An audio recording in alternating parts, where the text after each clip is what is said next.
अस्सलाम वालेकुम दोस्तों, मैं Malik Samiullah bank portal channel से एक नई वीडियो के साथ। मैंने कुछ पहले वीडियोस बनाई थी अकाउंट ओपनिंग के हवाले से। उसमें हमने इंडिविजुअल का account, company account, proprietorship account और पार्टनरशिप अकाउंट के बारे में वो वीडियोस बनाई थी। और काफ़ी दोस्तों ने रिक्वेस्ट की थी कि प्राइवेट लिमिटेड कंपनी के अकाउंट के लिए क्या क्या रिक्वायरमेंट्स है वो भी हमें बता दें। तो आज हम प्राइवेट लिमिटेड कंपनी के बारे में बात करेंगे कि प्राइवेट लिमिटेड कंपनी का बैंक अकाउंट ओपन करने के लिए क्या क्या रिक्वायरमेंट्स होती हैं। सबसे पहले प्राइवेट लिमिटेड कंपनी को समझते हैं। सबसे पहले जो इसका फ़ीचर है कि लायबिलिटी ऑफ शेयर होल्डर्स वो लिमिटेड होती है, जो उन्होंने इन्वेस्टमेंट की होती है कंपनी में उसी तक। इसका मतलब यह है कि मिसाल के तौर पे अगर एक कंपनी ने लोन लिया हुआ है, प्राइवेट लिमिटेड कंपनी ने, तो जो डायरेक्टर्स की लायबिलिटी होगी उतनी ही होगी जो उसने इन्वेस्टमेंट कंपनी में की हुई है, जितना उसका कंपनी में हिस्सा है। उसके पर्सनल एसेट्स उसमें शामिल नहीं होंगे। जबकि पार्टनरशिप और प्रोप्राइटरशिप में जो पर्सनल एसेट्स हैं वो अटैच हो जाते हैं। सेकेंडली, जो मिनिमम कैपिटल रिक्वायरमेंट इसकी है पाकिस्तान में वो 1 लाख रुपया है। 1 लाख रुपए की कैपिटल रिक्वायर्ड होता है SECP में रजिस्ट्रेशन के लिए। और इसमें मिनिमम 2 डायरेक्टर्स या 2 पार्टनर्स कह लें आप, और मैक्सिमम जो पार्टनर्स हैं वो 50 तक जा सकते हैं। फर्दर ये कि जो प्राइवेट लिमिटेड कंपनी होती है वो अपने जो शेयर्स हैं पब्लिकली सेल नहीं कर सकती, वो प्राइवेट ही अपने पास रखती हैं। और इसकी फाइनेंशियल स्टेटमेंट भी जो प्राइवेट लिमिटेड कंपनी के हैं वो भी पब्लिक नहीं होती। और इनके जो शेयर्स हैं वो पाकिस्तान स्टॉक एक्सचेंज में ट्रेड नहीं होते। सबसे पहले जितने भी डायरेक्टर्स हैं उनके वैलिड CNIC की कॉपीज़ चाहिए होंगी।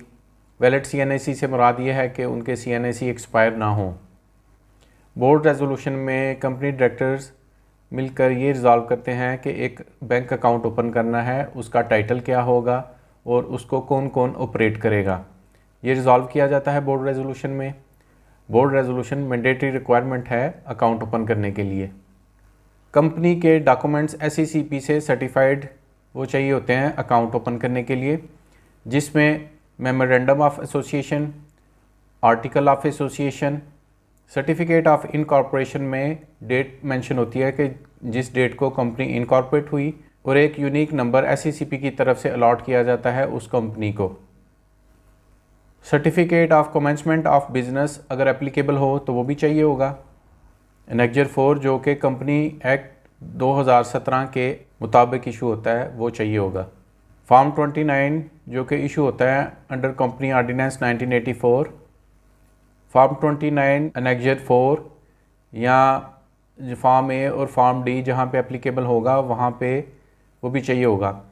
फॉर्म 29 या एनेक्जर 4 में कंपनीज़ की डिटेल होती हैं, उसमें कितने डायरेक्टर्स हैं, उनके नाम, शनाख्ती कार्ड नंबर और कितने उनके पास शेयर्स हैं वो सारा मेंशन होता है। उसमें नंबर ऑफ़ शेयर्स, कंपनी का कैपिटल, कंपनी के डायरेक्टर्स की तमाम तफसील उसमें मौजूद होती है कि कंपनी के डायरेक्टर के कितने उसमें शेयर हैं, कितने % शेयर होल्डिंग है, कंपनी में उनका रोल क्या है। SECP से रिलेटेड जितने भी डॉक्यूमेंट्स हैं वो SECP से सर्टिफाइड होने चाहिए, और इन तमाम डॉक्यूमेंट्स पे कंपनी सेक्रेटरी की स्टैंप भी होनी चाहिए।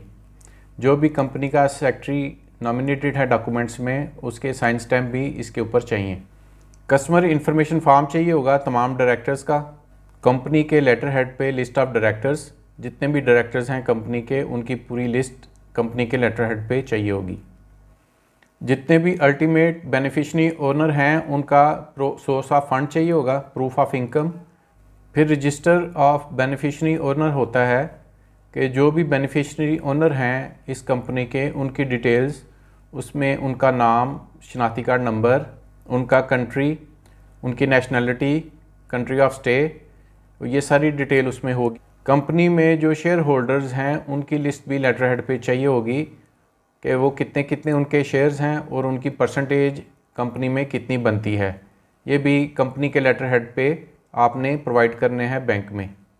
अल्टीमेट बेनिफिशियल ओनर की तरफ से डिक्लेरेशन चाहिए होगा। इस डिक्लेरेशन में उनके तमाम पर्टिकुलर्स होंगे, जिसमें उसका नाम, शनाख्ती कार्ड नंबर, वल्दियत, कौन कौन से बिज़नेस में वो अटैच है, कंपनीज़ के नाम, और सोर्स ऑफ फंड के कौन सा बिज़नेस वो करने जा रहा है या कर रहा है, वो सारा उसमें मेंशन होगा। कंपनी का नेशनल टैक्स नंबर भी चाहिए होगा।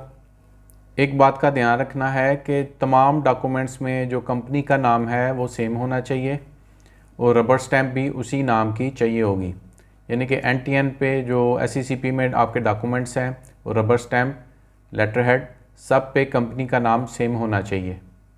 अदरवाइज़ आपकी डिस्क्रिपेंसी लग जाएगी और अकाउंट ओपन नहीं होगा या अकाउंट ओपनिंग में डिले आ सकता है, फिर आपको ये प्रोवाइड करनी पड़ेंगी चीज़ें दोबारा। जो भी ऑथोराइज सिग्नेटरीज़ होंगी उनकी बायोमेट्रिक्स होंगी। फ़िज़िकल वेरिफिकेशन का एक फॉर्म लगेगा जो कि बैंक मैनेजर या रिलेशनशिप मैनेजर जिसने विज़िट किया होगा उसकी तरफ से उसमें जो उसका एड्रेस है कि और कंफर्म करेगा कि मैंने इस कंपनी को फ़िज़िकली विज़िट किया है।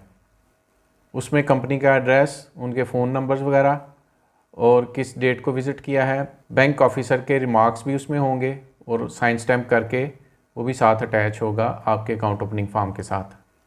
अब फ़िज़िकल वेरिफिकेशन के साथ फ़ोटोग्राफ्स भी लगती हैं कि इससे ये साबित हो जाता है कि वाकई इन्होंने विज़िट किया। उसमें जो बिज़नेस प्रीमिसेस है उसकी तस्वीरें बैंक स्टाफ साथ अटैच कर देता है अकाउंट ओपनिंग फॉर्म के।